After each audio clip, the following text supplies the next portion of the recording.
Give me space, McCarthy. Please. Not right now. That was what she said, right there in front of her manager, two coworkers, and a stranger waiting on an order at the counter. She pressed her palm flat against my chest and turned her back to me like I was a salesman who'd walked in off the street. Like I was nobody. Like 6 years of marriage had been quietly filed somewhere she no longer had access to. And the worst part, the part that followed me all the way to my car and sat with me in the silence of that parking lot, was that she didn't even wait to hear what I had to say. She just turned around. And that was that. My name is McCarthy and Rich. I'm 31 years old. I grew up in Columbus, Ohio, in a small apartment on Fenwick Road with my father Gerald and my two brothers, Derek and Noah, in the years after our mother Ruth walked out and didn't look back. I worked before everything shifted as a senior loan officer at Meridian National Bank in Cincinnati. I married Diane Halstead 6 years ago in her aunt's backyard in Dayton on a warm Saturday in October, under a string of white lights, with 40 people watching and my father sitting in the front row in the only suit he owned. I loved her the way you love someone when you're young enough to still believe that love is a thing that holds its shape if you just take care of it. I believed that for a long time, longer than I probably should have. I need to take you back before I take you forward, because none of what happened that afternoon makes sense without what came before it. Not the real sense, the kind that sits in your chest and doesn't move. My father, Gerald, raised the three of us alone after Ruth left, working the overnight shift at a printing facility off I-70 for 22 years without complaint. He made our breakfast before we woke up.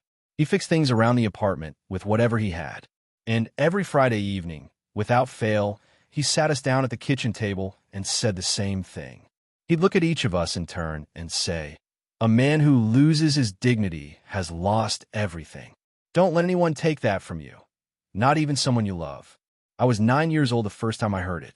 I didn't fully understand it then, but I understood it the way a seed understands soil. Not yet, but soon. I met Diane at a community college fundraiser when I was 24. She was laughing at something across the room, and the laugh reached me before anything else did. Loud, unguarded, the kind that fills a space without asking permission. I asked her name before I'd thought of a single thing to say after it. 14 months later, we were married. 2 months after that, we were splitting a one-bedroom rental in Cincinnati where the radiator knocked all winter, and we thought that was enough. For a while, I was in the middle of building something. I need you to understand that. I wasn't standing still. I was moving just quietly. Certification programs at night. A management track application I'd been positioning toward for 3 years. Small promotions that I didn't announce because Gerald taught me not to celebrate before the harvest was in. I was building brick by careful brick, and I thought Diane could see it. I thought she was watching the same thing I was building. I didn't know yet that she'd stopped watching. I didn't know that while I was laying bricks, she'd already decided the house was never going to be built. Please, before I continue, kindly share, and subscribe for more interesting stories. I remember the exact moment I noticed a shift in her. It wasn't dramatic. It never is with the things that matter most. It was a Tuesday evening in our 3rd year of marriage. I came home from my second job, textbooks under one arm, a cold sandwich I'd eaten in the car still on my breath, and Diane was on the couch watching television. She didn't look up. Not immediately. And when she did, there was something behind her eyes that I didn't have a name for yet, a kind of quiet assessment, the way you look at a car that keeps needing repairs and start doing the math in your head. She smiled. I smiled back. We ate dinner. We talked about nothing significant, but something had changed in the room, and I felt it the way you feel a drop in temperature before the weather app confirms it. I didn't say anything. That was my mistake, one of many I'd catalog later. I just kept moving, kept studying, kept building, kept believing that what I was constructing would eventually speak louder than her doubts. I didn't know her doubts had already reached a verdict. His name was Preston Holt. I want to be fair about that, because fairness is something I owe myself even when the story is painful. Preston was Diane's manager at the fast food branch off Route 42, early 40s, broad-shouldered, pressed shirts, the kind of effortless confidence that fills a room without trying. I'd met him once at a staff function Diane brought me to in year 4. He shook my hand firmly, made steady eye contact, asked what I did. When I told him loan processing, he nodded in a way that was polite, but said nothing.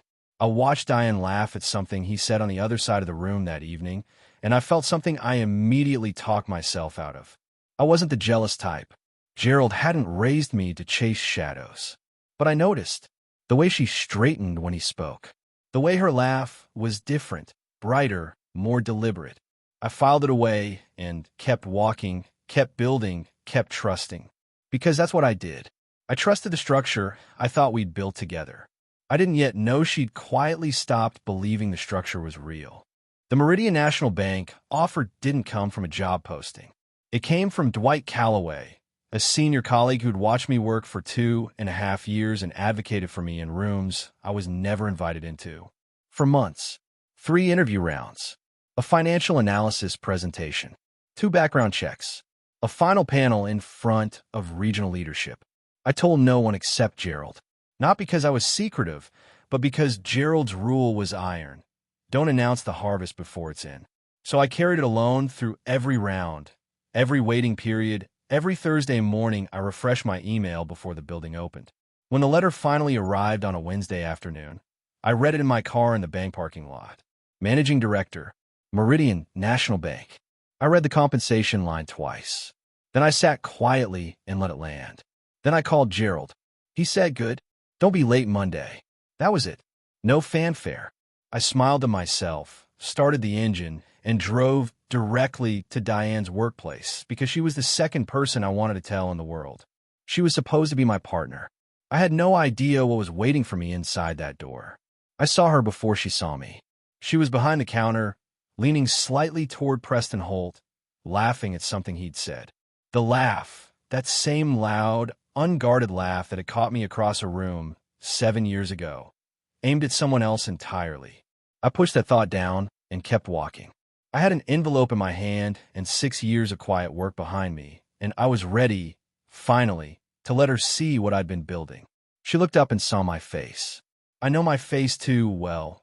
Gerald always said I wore everything on it when I was happy, that I couldn't suppress the boyish brightness no matter how hard I tried. And I wasn't trying that day. I was wide open. What I saw across her face in that half second before she spoke was something I've turned over many times since. It wasn't annoyance. It wasn't even embarrassment exactly. It was something closer to panic. The specific panic of a woman whose 2 worlds had just collided in a way she hadn't prepared for. She stepped toward me, raised her palm, pressed it against my chest, and said it. "Give me space, McCarthy. Not right now." Then she turned around. I stood there for 4 seconds. I counted them without meaning to 1, 2, 3, for the way time does that strange, slow thing when something significant is happening and your body knows before your mind does. The cashier looked at the register. Preston Holt found something to attend to in the back. The customer at the counter studied the menu board with great concentration. And I stood holding an envelope that contained the best news of my professional life in a room that had just become very small and very quiet around me. I nodded at no one in particular. I put the envelope in my jacket pocket, and I walked out. I sat in my car in the parking lot for 11 minutes. I know, because I watched the clock on the dash without really seeing it. I wasn't angry yet. I wasn't even hurt yet in the way that comes with sound and heat. I was just very, very still inside. The kind of still that precedes a decision. I called Gerald. I told him the whole story. He listened without interrupting, all the way through. Then he said, "Son, you already know what I'm going to say." I said, "Yes, sir." I meant it. I was calm when I got home. That was the thing Diane would come back to later, I think, the calm. I didn't slam the door. I didn't pace the kitchen. I didn't rehearse speeches in the hallway mirror. I walked into our bedroom, reached up to the top shelf of the closet, and pulled down both suitcases. I packed my clothes in organized rows. Gerald's method. Always Gerald's method. Folded at the creases, nothing wrinkled, nothing rushed. I collected my documents from the fireproof box under the bed. My certifications. My passport. The folder of bank correspondence I'd been quietly assembling for months. I moved through the apartment with a steadiness that felt less like coldness and more like clarity. Like something that had been blurry for a long time had finally resolved into a sharp, readable image. Before I left, I went to the kitchen and set the Meridian National Bank offer letter on the counter, face up, centered where she would see it the moment she walked through the door. I placed my house key on top of it. Then I picked up my bags, took one look around the room, and walked out of that apartment for the last time. She called while I was on the highway. The first call I let ring. The second and third, I watched the screen light up from the passenger seat where my phone lay face up, the name Diane pulsing against the dark background. By the fifth call, I was 2 exits from Columbus. By the seventh, I was on the off-ramp toward Gerald's house on Fenwick Road.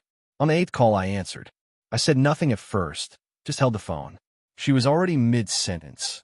My name, an apology, something breaking open in her voice that I recognized as genuine.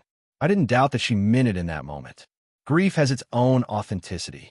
But I also knew, in the way Gerald had taught me to know things about myself, that meaning something in a moment of loss is different from having meant something before the loss arrived. I let her finish.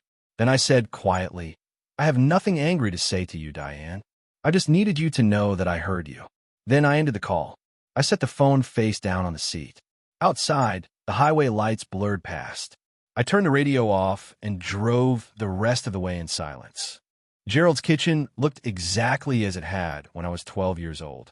Same table, same chairs with the uneven leg Gerald had shimmed with a folded piece of cardboard decades ago and never replaced.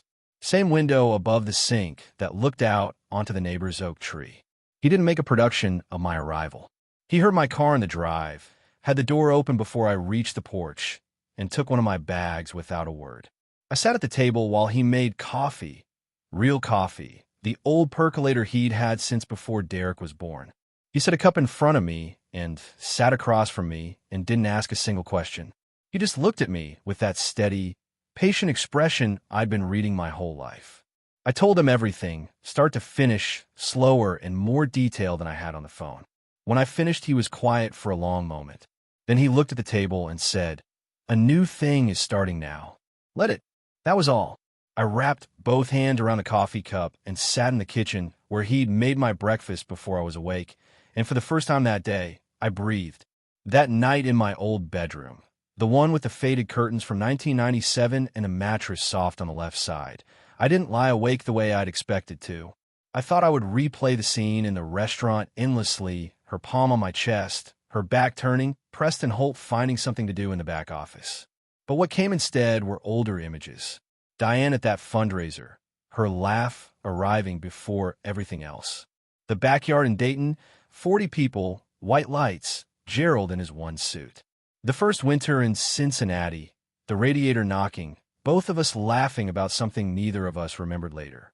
I let those come without chasing them away. They were real. They had happened. The fact that they didn't survive didn't make them false. It just made them finished. Gerald had a word for it he'd used when our mother left. He said some things are complete, not broken. I was 31 years old lying in my childhood bedroom, and I finally understood the difference. I fell asleep before midnight. I slept better than I had in months. The offer letter was on the nightstand, and Monday was 4 days away. Diane called her sister Pamela in Atlanta that same night. I didn't know this until much later, but Pamela told me herself when our paths crossed at a mutual friend's gathering the following spring. And she told me because she thought I deserved to know the full shape of the thing. Diane had called Pamela 6 weeks before the restaurant, 6 weeks before any of it, and said she thought marrying me had been a mistake. Not because I was cruel, not because I'd failed her in any concrete way, but because she told Pamela she didn't think I was going anywhere. Pamela told her to be careful about confusing a man's pace with a man's direction. Diane said maybe and changed the subject. So when Diane called Pamela that night with the offer letter in her hand, voice already gone ragged, Pamela let her talk. Then she said, "I told you. You were watching the clock instead of the compass." Diane had no answer. She just kept reading the compensation line out loud, over and over like repetition might revise what had already happened. Pamela told me she stayed on the phone with her sister until almost 2 in the morning. That Diane cried the whole time. I believed it. I just couldn't go back. I started as managing director at Meridian National Bank the following Monday. I wore the charcoal suit Gerald had helped me pick 2 years earlier for the final interview panel. The one he'd said, "Buy it now. You'll need it when the time comes." I parked in the reserved space with my name on it, walked through the lobby, and sat behind a desk that was larger than anything I'd sat behind before. My assistant brought coffee without being asked. The view from the window looked out over the Cincinnati skyline, the same city where Diane and I had shivered through our first winter in a one-bedroom apartment with a knocking radiator and $40 left on a Friday. I sat with that for a moment, not with bitterness, just with the full, clear weight of it. Then I opened my laptop, pulled up the week's agenda, and began. Gerald called at noon. He didn't ask how it was going. He just said, "You good?" I said, "Yes, sir." He said good and hung up. I looked out at the skyline one more time. Somewhere across the city, Diane was starting her shift. I wished her no harm. I wished her nothing at all. I had work to do.